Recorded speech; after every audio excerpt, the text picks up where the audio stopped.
దేవాలయంలో ఉన్నటువంటి మంచి చెట్లు ఏ విధంగా ఉన్నాయో తెలుసుకోవడం కోసం కేరళ రాష్ట్రం నుండి అష్టమంగళ దేవ ప్రశ్న వేశ్యలను పిలిపించి వాళ్ళ ద్వారాగా కొన్ని విషయాలు తెలుసుకున్నాం. వాళ్ళు ఇచ్చిన సూచనల మేరకు దేవాలయాన్ని మార్పు చేయాలని కోరేవారు. ఇవన్నీ కమిటీ వాళ్ళ సమక్షంలో జరిగింది. ఈ కమిటీ వాళ్ళు నిర్ణయం తీసుకున్న తర్వాత ఈ దేవాలయాన్ని మార్పు చేయాలి అంటే పునరుద్ధరించాలి, ఆలయాన్ని పునర్నిర్మాణం చేయాలి అని ఒక ఒక నిర్దిష్టమైన ప్రణాళిక వచ్చామండి. ఆ కారణం చేత ఈ దేవాలయాన్ని పునర్నిర్మాణం చేయాలనేది ఒక ప్రణాళికాబద్ధంగా చేయడం జరిగింది.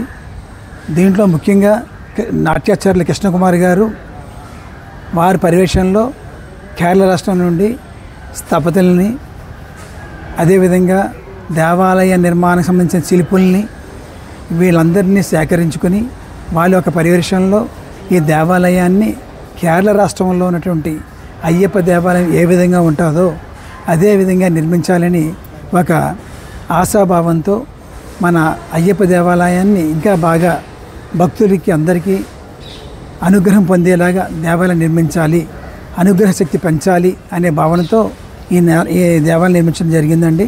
పునర్నిర్మాణం చేయడం జరిగింది. దాంట్లో భాగంగా ఈ దేవాలయంలో మన ఆగమ శాస్త్ర ప్రకారంగా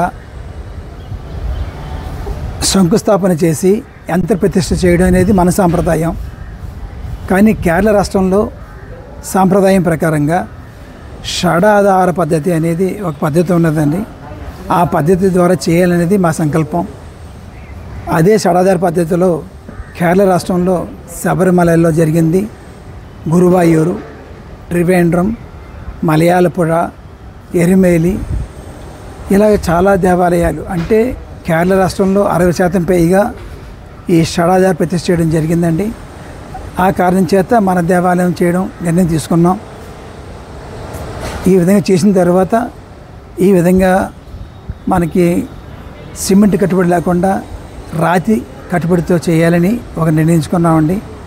రాతి కట్టుబడి కట్టడం, పైన స్లాబ్ లేకుండా కర్ర చెక్కతో పైన కప్పు తయారు చేయడం, దానిపైన రాగి తాపడం చేయించడం, ఇవన్నీ కేరళ రాష్ట్రంలో శబరిమలలో ఉన్న అయ్యప్ప దేవాలయాన్ని నమూనా తీసుకుని అదే విధంగా చేయడం జరిగిందండి. ఇది ప్రజలు సహాయ సహకారంతో చేయడం జరిగింది స్వామి. ముఖ్యంగా దీని నిమిత్తం రేపు నవంబర్ 7వ తారీఖున ప్రతిష్టా కార్యక్రమం ఏర్పాటు చేసామండి.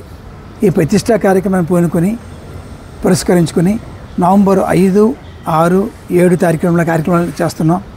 దాంట్లో భాగంగా దేవాలయం నుంచి బాలాలయం చేసినటువంటి దేవాలయం నుంచి విగ్రహం తీయడం, స్వామిని బెంద ప్రతిష్ఠ చేయడం, స్వామికి అదేవిధంగా కేరళ తాంత్రికులు అంటే శబరిమలలో ఎవరైతే మెయిన్ పీస్ట్ రాజీవ్ తాంత్రిక గారు ఉంటారో వారిని పిలిపించి వారి చేతుల మీద చేయడం జరుగుతుందండి. ఈ కార్యక్రమంలో వేలాది మంది అయ్యప్ప భక్తులు పాల్గొంటారు.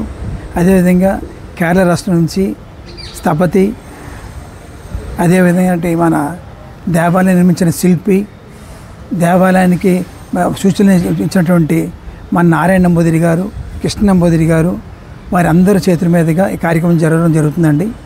తదుపరి 7వ తారీఖు సాయంకాలం స్వామి వీళ్ళందరికీ ఒక ఘన సన్మానం ఏర్పాటు చేయడం జరిగిందండి. ముఖ్యంగా ఈ స్వాములకి మేము సూచించేది ఒకటే అండి, ఇలాంటి దేవాలయం మన ఆంధ్రప్రదేశ్లో ఇప్పటివరకు ఎక్కడ షడాధార ప్రతిష్ఠ చేయబడలేదు. ఇదే తొలి ఆలయంగా చేయబడుతుంది మన ఆంధ్రప్రదేశ్లో. దీని అందరూ దర్శించుకోవడం రావాలని మా కోరి ప్రార్థిస్తున్నాము.